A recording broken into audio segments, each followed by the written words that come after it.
Hello दोस्तों, मेरा नाम है मोहम्मद सफदर। आप देख रहे हैं कोड गैलरी और हम आपके लिए ला चुके हैं एक नया वीडियो। इस वीडियो में हम देखेंगे कि एंगुलर 10 के अंदर हम एक्सेप्शन हैंडलिंग कैसे हैंडल करेंगे। तो बेसिकली एक्सेप्शन हैंडलिंग जो होता है वो बहुत ही इम्पोर्टेंट पार्ट होता है एवरी एप्लीकेशन का, क्योंकि एक्सेप्शन हैंडलिंग एक्चुअल में जब भी आपका क्लाइंट साइड पे डिप्लॉय होती है आपकी एप्लीकेशन, इसमें बहुत सारी जगह पे एरर आ सकते हैं, अननोन एरर आ सकते हैं। उनको हैंडल करना बहुत ही ज़रूरी होता है, क्योंकि आपकी एप्लीकेशन का डाउन टाइम जो होता है वो बहुत ही बैड इम्पैक्ट देता है यूज़र के लिए। तो आपका जो एप्लीकेशन में जब भी एरर आते हैं तो आपको इसे क्विकली रिजॉल्व करना होता है। तो आप जितना क्विकली इसका फिक्स प्रोवाइड करेंगे यूज़र को, वो यूज़र जो होगा उतना ही हैप्पी होगा। अदरवाइज़ अगर आपका डाउन टाइम जो होगा एप्लीकेशन का, उस डाउन टाइम के रिलेटेड बहुत सारे इश्यूज क्रिएट होते हैं। इसलिए हर एक डेवलपर को चाहिए कि वो एक्सेप्शन हैंडलिंग जो है वो इनिशियली जब आप प्रोजेक्ट स्टार्ट करते हो, डेवलप करते हो, एक्सेप्शन हैंडलिंग आपको प्रॉपरली वहाँ पे डालनी चाहिए। तो चलिए स्टार्ट करते हैं एक्सेप्शन हैंडलिंग। तो टिपिकल फ्लो देखते हैं कि एंगुलर एप्लीकेशन का कैसे होता है। तो सपोज़ ये आपकी एप्लीकेशन है। आपकी एप्लीकेशन में दो एरियाज जो होते हैं वो बहुत ही मेन होते हैं। फर्स्ट होता है हमारा कंपोनेंट और सेकेंड होता है हमारा सर्विसेज। तो जब भी हमें कुछ डेटा की रिक्वायरमेंट होती है, डिस्प्ले करवाना होता है, तो हम कंपोनेंट के HTML के ऊपर डिस्प्ले करवाते हैं, लेकिन जो प्रोवाइड करता है डेटा वो हमारे लिए सर्विसेज होती है। तो बेसिकली कंपोनेंट सर्विसेज को कॉल करती है और सर्विसेज को कंज्यूम करती है डेटा गेट करने के लिए। और सर्विसेज जो होती है ये एक्चुअल में एक बेसिक एंटिटी होती है जो कि आउटसाइड वर्ल्ड मींस हमारी एप्लीकेशन के बाहर का डेटा हमें गेट करने में मदद करती है। तो जब भी आप कंपोनेंट से रिक्वेस्ट करते हो सर्विस में, सर्विस जो HTTP क्लाइंट के थ्रू रिक्वेस्ट करती है API सर्वर को, API सर्वर उस रिक्वेस्ट को प्रोसेस करता है और प्रोसेस करने के बाद डेटा जो होता है वो सर्विस में रिटर्न करता है। तो बेसिकली सर्विस जो होती है ये एक्सटर्नल एपीआई से डेटा गेट करती है, रिक्वेस्ट करती है सर्वर को और गेट करती है डेटा। और जब डेटा आ जाता है तो यही सर्विस हमें कंपोनेंट को डेटा रिटर्न करती है। तो ये टिपिकल फ्लो हुआ हमारी एंगुलर एप्लीकेशन का, जिसमें कंपोनेंट और सर्विसेज कैसे वर्क करती है ये बताया हमने। तो बेसिकली आपने देखा कि सर्विसेज जो होती है वो एक्सटर्नल एपीआई को कॉल करती है। तो फर्स्ट जो डेटा गेट करने का पॉइंट है एक्चुअल में, वो सर्विस करती है एक्सटर्नल एपीआई को कॉल करके। तो हमारा एक्सेप्शन हैंडलिंग भी फर्स्ट इम्प्लीमेंट होना चाहिए सर्विसेज के अंदर। सपोज कुछ एपीआई सर्वर में एरर आ रहा हो, तो सर्विस को पता होना चाहिए कि जो रिक्वेस्ट की गई थी उसका डेटा या डेटा नहीं मिला या कुछ एरर है एपीआई सर्वर में। तो ये हमें कैच करना होगा सर्विस के अंदर। फिर सेकेंड पार्ट आता है हमारा कंपोनेंट, क्योंकि कंपोनेंट के अंदर हम बहुत सारा कस्टम लॉजिक लिखते हैं। तो बेसिकली कंपोनेंट सब्सक्राइब करता है सर्विस को, बट उसमें उसका खुद का बहुत सारा लॉजिक होता है। तो लॉजिक भी हमें जो होता है वो समटाइम्स एरर थ्रो करता है, तो उसे भी हमें कैच करना होता है। तो चलिए देखते हैं एक प्रैक्टिकल डेमो लेके कि हमारा सर्विस और कंपोनेंट कम्युनिकेशन कैसे करते हैं। तो उसके लिए मैं क्विकली आता हूँ मेरे स्टैकब्लिट्स अकाउंट पे। तो ये मैंने ऑलरेडी एप्लीकेशन क्रिएट की हुई है एंगुलर एक्सेप्शन डेमो। इसकी लिंक मैं आपको प्रोवाइड कर दूंगा डिस्क्रिप्शन बॉक्स के अंदर। तो आप ये डेमो देख सकते हो जाके। क्विकली आप देख रहे हो कि हमारे पास अभी यहाँ पे कुछ भी नहीं है, मीन्स ये सिंपल प्लेन एप्लीकेशन है। मैंने इसका जो ब्राउज़र है वो एक सेकेंड विंडो में ओपन कर दिया हूँ, जैसे कि हमने ऑलरेडी बहुत सारे वीडियो में एक्सप्लेन किया था कि स्टैक ब्लिट्स को कैसे यूज़ करना है। तो वो मैं अभी आपको डिटेल में नहीं बताऊँगा। तो ये हमारा जो स्टैक ब्लिट्स का विंडो है ये मैंने दूसरे विंडो में ओपन कर दिया है। तो आप यहाँ से देख सकते हो ये हम ओपन कर सकते हैं और बेसिकली यहाँ पे भी ओपन होता है, लेकिन हमें कोड देखना है। तो मैं इसे क्लोज कर देता हूँ फ़िलहाल और नए विंडो में हमने ओपन कर दिया है इसे। तो क्विकली मैं कंपोनेंट ऐड करता हूँ, क्योंकि यही कंपोनेंट होगा जो कि इनिशिएट करेगा डेटा गेट रिक्वेस्ट सर्विस के लिए। मैं क्विकली यहाँ पे आता हूँ, app, right click, generate component, demo. मैं डेमो नाम देता हूँ इसे। मैंने इंटर किया, ये हमारा कंपोनेंट क्रिएट हो चुका है। तो बेसिकली ये कंपोनेंट को रेंडर करवाना है हमें app.html पे, ताकि इसका कोड एग्जीक्यूट हो सके। मैं क्विकली आता हूँ यहाँ पे, मैंने इसका टैग डाल दिया हूँ यहाँ। तो ये हमारा रेंडर हो जाएगा कंपोनेंट। तो क्विकली देखते हैं कि कंपोनेंट रेंडर हो रहा है क्या। रिफ्रेश हो रहा है पेज, तो आप देख सकते हैं हमारा यहाँ पे कंपोनेंट रेंडर हो चुका है। अब जो हमारा मेन पार्ट है कि हमें एक सर्विस भी चाहिए इसके अंदर। तो मैं एक क्विकली आता हूँ ऐप के ऊपर, राइट क्लिक, जनरेट सर्विस, मैं इसे भी डेमो नाम देता हूँ। ये डेमो सर्विस हमारी क्रिएट हो चुकी है।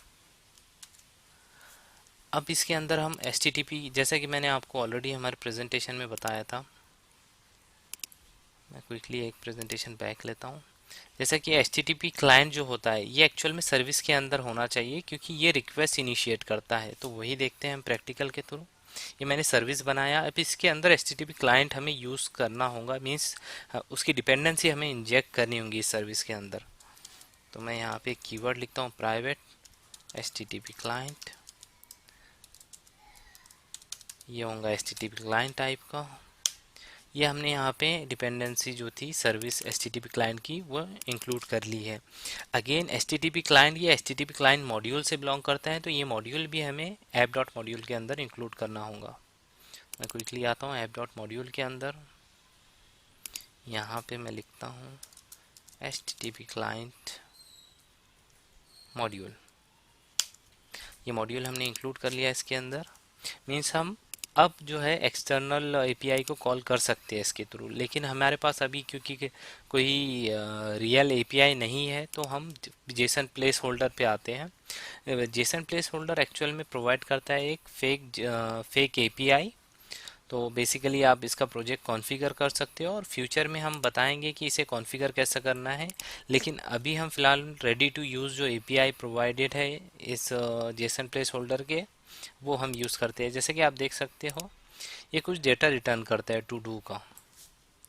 तो ये एंड पॉइंट है, हम इसे यूज़ कर सकते हैं हमारी एप्लीकेशन के अंदर, जो कि हमें डेटा रिटर्न करेगा इस टाइप का। तो हम क्विकली हमारे एंगुलर के थ्रू इस एंड पॉइंट को रिक्वेस्ट करते हैं। मैं आ जाता हूँ एंगुलर ऐप के ऊपर, मैं इसे नाम देता हूँ गेट टू डू।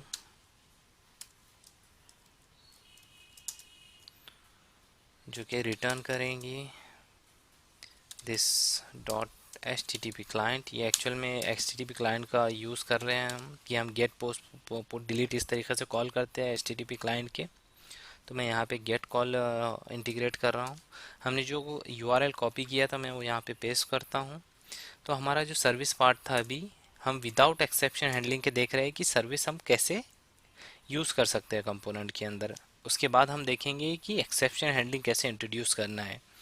तो मोस्टली डेवलपर का जो प्राइमरी फोकस होता है वो होता है टास्क अचीव करने के ऊपर, लेकिन एक्सेप्शन हैंडलिंग जो होते हैं ये बहुत सारे जो डेवलपर होते हैं वो इग्नोर कर देते हैं। लेकिन आपको अगर मेंटेनेबल कोड लिखना है तो आपको एक्सेप्शन हैंडलिंग आपके क्राइटेरिया में लेनी होगी, क्योंकि मेंटेनेबल कोड जो होता है ये एक्चुअल में गुड क्वालिटी कोड लिखने की प्रैक्टिस है। तो अगर आप एक्सेप्शन हैंडलिंग ऐड करते हो आपके कोड के अंदर तो ये बहुत ही अच्छा इंप्रेशन देता है। मीन्स आपके टीम लीड और आपका जो भी सुपरवाइज़र हो, इसे ये बहुत ही अच्छा इम्प्रेशन क्रिएट करता है। तो आपने देखा हमने टू डू जो एक API कॉल था वो इंटीग्रेट कर दिया सर्विस के अंदर। अब ये सर्विस जो है हमें इंजेक्ट करनी होगी कंपोनेंट के अंदर। तो मैं क्विकली आता हूँ कंपोनेंट के ऊपर। हमारा कंपोनेंट जो था वो था डेमो कंपोनेंट। यहाँ पे इसका कंस्ट्रक्टर है, मैं यहाँ पे लिख इंजेक्ट करता हूँ सर्विस की डिपेंडेंसी। ये नेम हमें दोनों भी नेम सेम नहीं रखने हैं, तो मैं थोड़ा सा चेंज कर देता हूँ, demo service.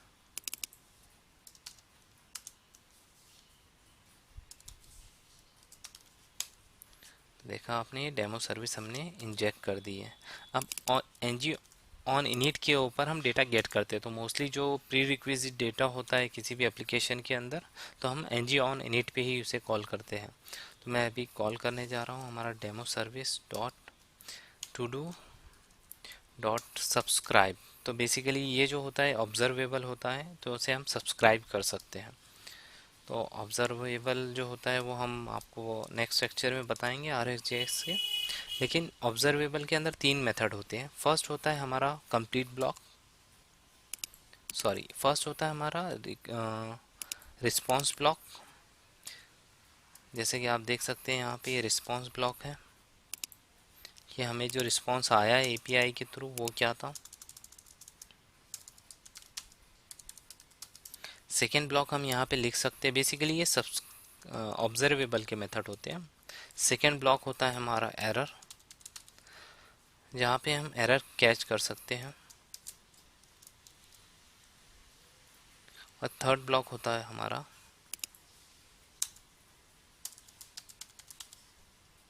Complete, means API से कुछ डेटा हमारे पास रिटर्न आ गया, अब आने के बाद ये कंप्लीट कॉल हो जाता है, मीन्स सब्सक्रिप्शन जो स्ट्रीम होती है वो क्लोज हो जाती है।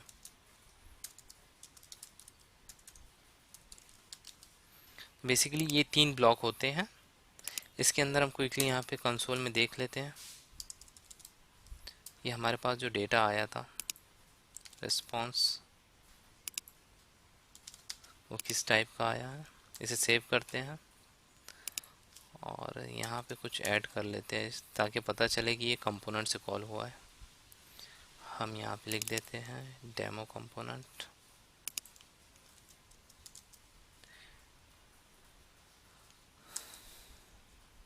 ठीक है, इससे हमें पता चल जाएंगे कि जो डेटा हमने गेट किया था वो डेमो कंपोनेंट के अंदर से लॉक हुआ है। क्विकली कंसोल पे आता हूँ। आप देख सकते हैं यहाँ पे डेमो कंपोनेंट प्रिंट हो चुका है, जो था वो गेट कर लिया है। API जो था वो रिज़ल्ट डिस्प्ले करवा रहा है, मींस हमारा जो कम्युनिकेशन था सर्विस और कंपोनेंट का वो कंप्लीट हुआ। अगेन हमारा जो पार्ट है अभी एक्सेप्शन हैंडलिंग का वो हमने नहीं डाला है। तो जैसे कि आप देख सकते हैं एक्सेप्शन हैंडलिंग हमने यहाँ पे लिखा है एरर। तो अगर सब्सक्रिप्शन के अंदर और API के अंदर कुछ एरर आता है तो वो हमें यहाँ पे मिल जाएगा। तो मैं क्विकली यहाँ पे कंसोल डॉट लॉग लिखता हूँ। यहाँ पे हम लिखेंगे डेटा कंपोनेंट, मीन्स हमारा जो कैच हुआ है एरर वो कहाँ से हुआ है, हमारे कंपोनेंट से, डेमो कंपोनेंट, इसमें एरर। तो ये जो एरर होगा, जो भी कैच होगा वो एरर हम डिस्प्ले करवाएंगे। अगेन ये हमारा कंप्लीट वाला ब्लॉक।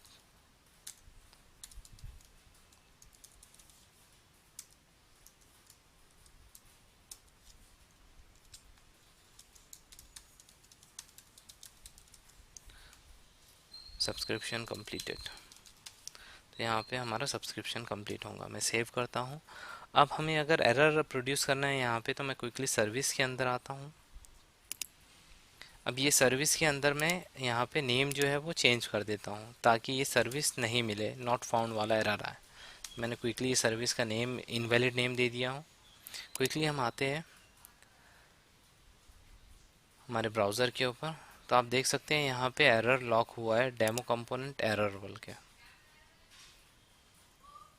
तो आप ये देख सकते हैं कि यहाँ जो इनिशिएटर था वो डेमो कंपोनेंट था, लेकिन एक्चुअल में डेमो कंपोनेंट के एरर नहीं आया, सर्विस के अंदर एरर आया। तो हमने जो डेमो कंपोनेंट के अंदर कैच किया था ये हमें मूव करना होगा सर्विस के अंदर, ताकि ये एरर किसने इनिशिएट किया है वो पता चल सके। मैं क्विकली आता हूँ। तो आपने देखा कि हमने कंपोनेंट के अंदर कैसे एरर कैच किया था यहाँ पे, लेकिन सर्विस के अंदर जो होता है एरर कैचिंग का मैकेनिज्म वो थोड़ा अलग होता है। मैं सर्विस पे आता हूँ। हम जो है RxJS का कैश एरर बोल के है वो ऑपरेटर यूज़ करने वाले हैं, जो कि पाइपेबल ऑपरेटर होता है, मीन्स उसे पाइप के अंदर हमें पास करना होगा। तो ये पाइप का सिंटेक्स है, इसमें हमें कैश एरर बोल के है ये मेथड यूज़ करना है। और मीन्स अब इसके अंदर जो एरर होगा हम इस तरीके से इसे डिफाइन कर सकते हैं।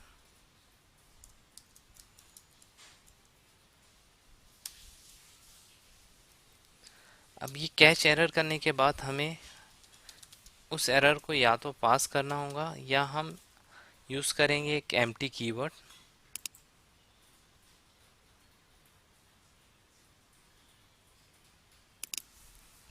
तो यूजिंग दिस कैश एरर हमें बेसिकली हम इस एरर को रिटर्न कर सकते हैं कंपोनेंट तक। हम देखेंगे कि उसे कैसे अवॉइड करना है।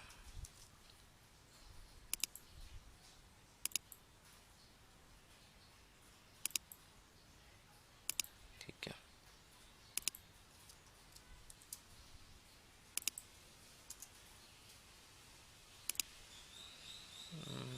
शायद इसमें पैरेंथेसिस का एरर आ रहा है, इसे हम रिमूव करते हैं। पाइप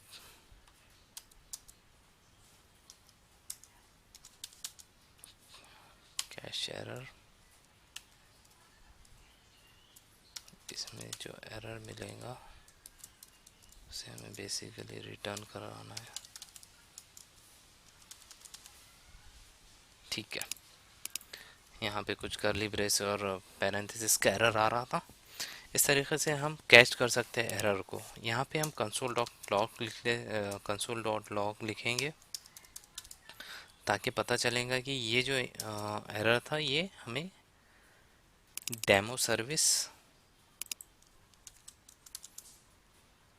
के मेथड जो था, वो हम मेथड का नाम लिख रहे हैं गेट टू डू, इसमें आया है और ये हम एरर पास कर देंगे इसके अंदर।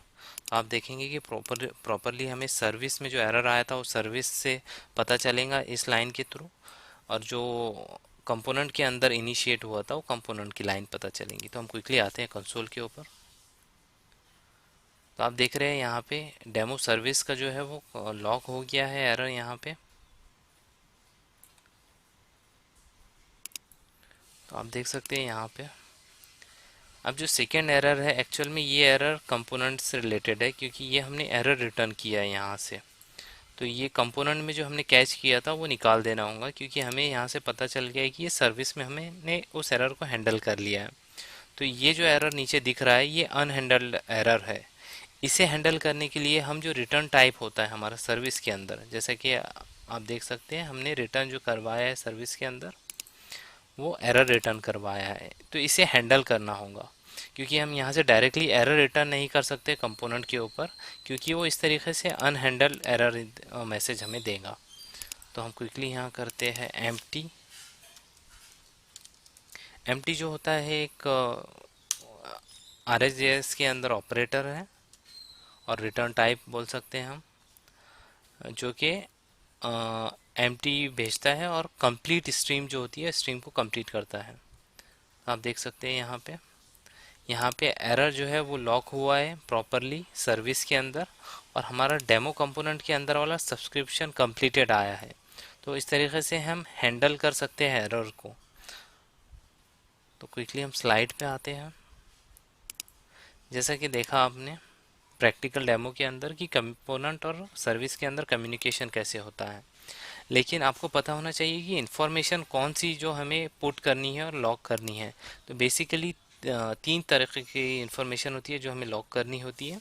पहला होता है हमारा व्हेन, मींस एरर कब अकर हुआ, ये डेट और टाइम होनी चाहिए उसके अंदर।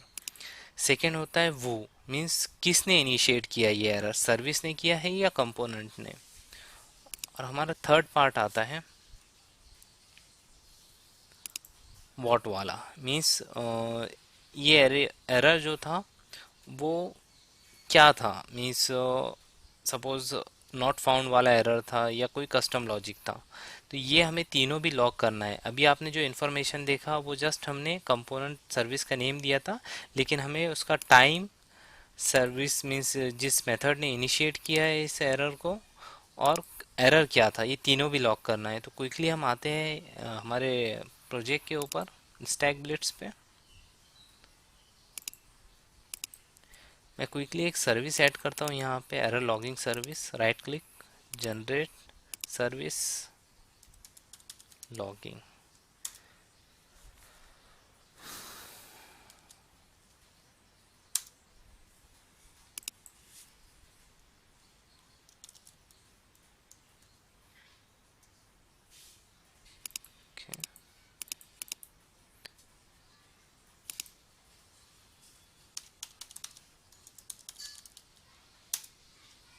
तो आप देख सकते हैं एरर लॉगिंग सर्विस हमने जनरेट किया है। क्विकली हम इसके अंदर एक मेथड डिफाइन कर लेते हैं, लॉग एरर। जैसा कि हमने देखा कि हमें फर्स्ट जो है हमें डेट टाइम लॉग करना है जो कि इंटरनली होंगी। सेकेंड हमें पास करना है एक वेरिएबल, वो मीन्स जो कि स्ट्रिंग टाइप का होगा, जिससे हमें पता चलेगा कि ये एरर किसने इनिशिएट किया है। मीन्स वो क्लास का नेम और मेथड का नेम हम पास करेंगे। सेकेंड टाइप होगा एरर, जो कि एरर होगा, इसका टाइप एरर होगा। तो हमें सिंपली लॉग करना है। तो यहाँ पे हम डेट टाइम ले लेते हैं, current date, new date.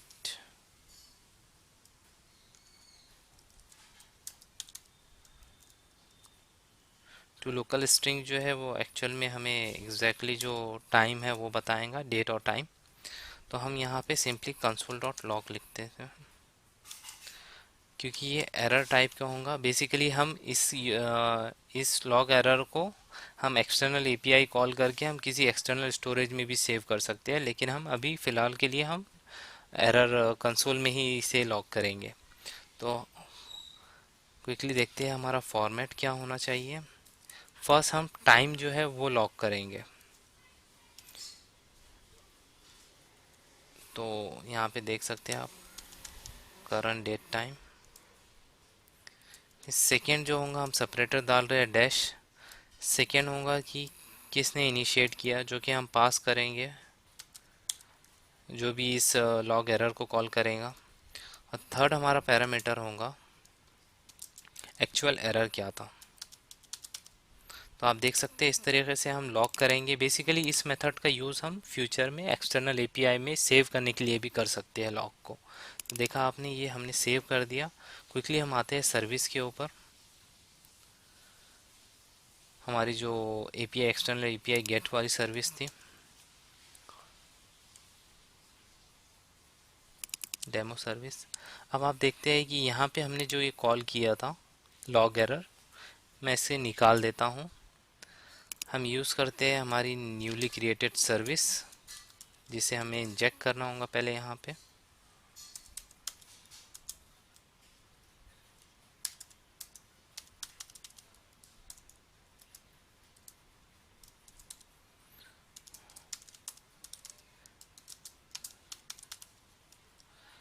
Quickly मैं एरर लॉग, ये हमने इंजेक्ट कर लिया।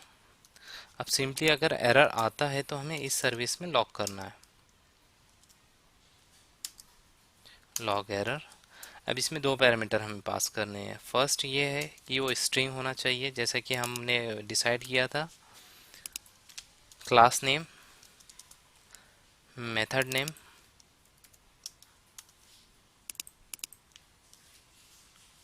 और सेकेंड जो पैरामीटर हम इसमें पास करेंगे एक्चुअल एरर जो आया है। आप देख सकते हैं, ठीक है। क्विकली हम आते हैं ब्राउज़र के अंदर, देखते हैं ये वर्क कर रहा है क्या, रिफ्रेश हो रहा है या। आप देख सकते हैं यहाँ पे एग्जैक्टली जो टाइम था एरर का, वो टाइम यहाँ पे नोट हो गया है। इनिशिएटर जो था वो डेमो सर्विस टू डू इसके अंदर आ गया है, और एक्चुअल में यहाँ पे एरर दिख रहा है आपको, जो कि हमें सीरियलाइज करना होगा। मैं क्विकली आता हूँ हमारे प्रोजेक्ट के अंदर, क्योंकि ये एरर का ऑब्जेक्ट है, हमें इसे जेसन सीरियलाइज करना होगा। तो मैं क्विकली सर्विस के अंदर आता हूँ।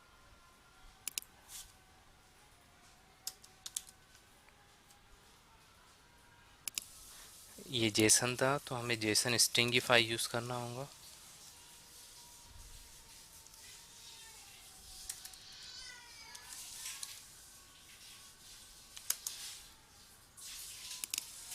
बेसिकली हम इस जेसन को स्ट्रिंग में कन्वर्ट कर रहे हैं यहाँ पे, जेसन स्ट्रिंगिफाई यूज़ करके। मैं सेव करता हूँ। क्विकली आते हैं हमारे ब्राउज़र के ऊपर। तो आप देख सकते हैं यहाँ पे कि हमारे तीनों पैरामीटर बहुत ही प्रॉपरली यहाँ पे लॉक हो चुके हैं। मींस इस टाइप का अगर एरर आता है आपको और आपकी एप्लीकेशन डिप्लॉय है कहीं क्लाइंट सर्वर पे, आप इस एरर को देख के समझ जाओगे कि एक्चुअल में एरर कहाँ पे आया है। Demo service to do get to do बोल के, तो आपको पता चल जाएगा कि आपको इसको फिक्स करना है। तो एक्चुअल में एक्सेप्शन हैंडलिंग का बेनिफिट यही होता है, अगर आप प्रॉपरली इम्प्लीमेंट करें तो आपको पता चल जाएगा कि एक्चुअल में एरर जो है वो कहाँ से इनिशिएट हुआ है और आपको कहाँ पे फिक्स करना है। अगर आप ये प्रॉपरली इम्प्लीमेंट नहीं करते हो तो आपको पूरे कोड में सर्च करना होगा और वो सिनारियो को रिप्रोड्यूस करके उसे फिक्स करना होगा। तो एक्सेप्शन हैंडलिंग का ये एक बेनिफिट है। मोस्टली आपने देखा कि ये लॉक सर्विस हमने डिफाइन की जिसके अंदर हमने ये सब लॉक किया है। अब सेकेंड पार्ट आता है, सपोज अब ये जो एरर थे हम जो देख रहे थे पहले, अब ये कॉल नहीं होने वाला है क्योंकि हमने इसे प्रॉपरली हैंडल किया है, तो हमेशा कंप्लीट वाला कॉल होने वाला है। तो ये ऑब्सोल्यूट हो जाता है यहाँ पे। लेकिन मे भी हो सकता है कि आप ये जो गेट कर रहे हो, मीन्स रिस्पॉन्स के अंदर आप कस्टम लॉजिक लिखते हो, यहाँ पे बहुत सारा कस्टम लॉजिक लिखते हैं, अगर सक्सेस आती है तो रिटर्न। जैसे कि आप देख सकते हो, मैं इस सर्विस को कंप्लीट कर देता हूँ। यहाँ पे डेमो सर्विस में हमने जो इनवैलिड यूआरएल था मैं उसको करेक्ट कर लेता हूँ, मीन्स अब कोई एरर नहीं आने वाली है एप्लीकेशन में। क्विकली हम उसे वेरीफाई करते हैं। आप देख सकते हैं कि डेमो कंपोनेंट जो था वो यहाँ पे गेट हो गया है, हमने कंसोल में लॉक किया और कंप्लीटेड, मीन्स हमारा जो एरर वाला पार्ट था वो अब कंपोनेंट के अंदर हमने उसको अब्सोल्यूट कर दिया है, क्योंकि हमने जो एरर थे वो हैंडल कर लिए सर्विस साइड पे। मीन्स एरर यहाँ तक के बबल नहीं होगा। तो अब जो होगा मेनली जो एरर का एरिया बचता है वो होता है कस्टम लॉजिक जो हम रिस्पॉन्स के ऊपर लिखते हैं। तो सपोज़ यहाँ पे मैं एक एरर लिखता हूँ जो कि पर हम थ्रो करेंगे।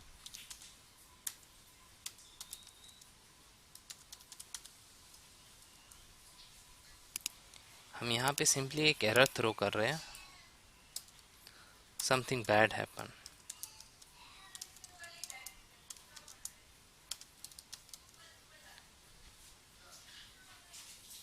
ठीक है, अब देखते हैं कि एक्चुअल में हमें एरर कहाँ पे दिखने को मिलता है। तो आप देख सकते हैं यहाँ पे एरर कंसोल में दिख रहा है, लेकिन एक्चुअल में ये अभी हमें पता नहीं चल रहा है कि ये एरर किसने इनिशिएट किया है और कहाँ से आया है। तो इस तरीके की कस्टम लॉजिक जो होता है वो हमें लिखना होता है हमारे कंपोनेंट के अंदर। तो आप देख सकते हैं इस तरीके के एरर अगर आते हैं, मीन्स हमारी सर्विस पास हो गई है और कस्टम लॉजिक हम जो कंपोनेंट के अंदर लिख रहे हैं उसमें भी एरर आता है। तो हमें एक्चुअल में ट्राई कैच का यूज़ करना होगा।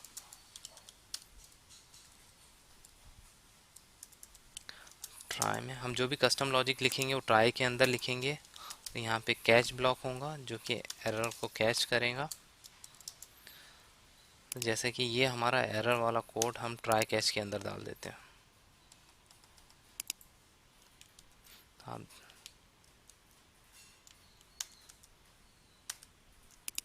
देख सकते हैं, आप यहाँ पे ये हमारा जो कोड था वो ट्राई के अंदर हमने लिख लिया है। अब जब भी एरर आएगा तो ये जो कैच वाला ब्लॉक है ये कस्टम जो हमारे कंपोनेंट लेवल के एरर है उसको लॉक करने के लिए बना है।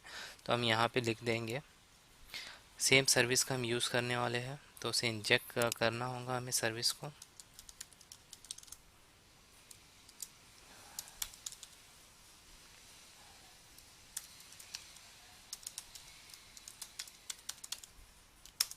Error lock service,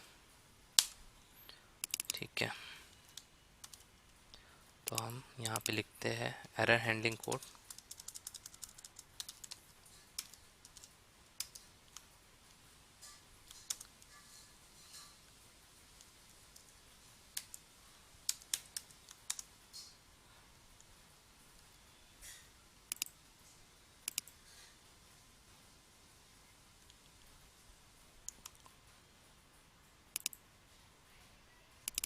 log error method हमें एक्चुअल में वहाँ पे चाहिए।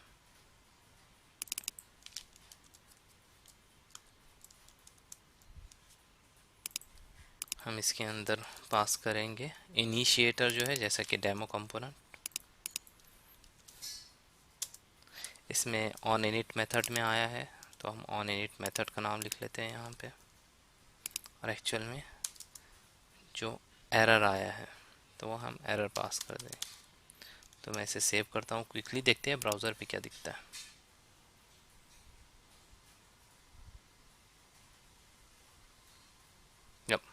तो आप देख सकते हैं ब्राउज़र के ऊपर जो लॉक हुआ है वो टाइम भी यहाँ पे लॉक हुआ है, प्लस किसने इनिशिएट किया है, डेमो कंपोनेंट, मेथड का नाम ऑन इनिट, और एरर का नेम यहाँ पे आ चुका है। तो इस तरीके से हम प्रॉपरली एरर हैंडलिंग हमारे एंगुलर प्रोजेक्ट के अंदर कर सकते हैं।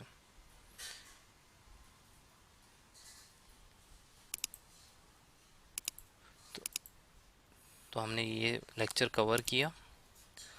हमने हमारा कोड रिफैक्टर किया लॉगिंग सर्विस बना के। तो हमारा जो लॉगिंग मैकेनिज्म हुआ है वो सेंट्रलाइज कर दिया है, हमने रिफैक्टर कर दिया है, ताकि एक सेंट्रल सर्विस बनाई हमने जो कि लॉग करेंगी एक्सेप्शन के लिए। तो होप आप यहाँ तक के समझ पाए। Thank you.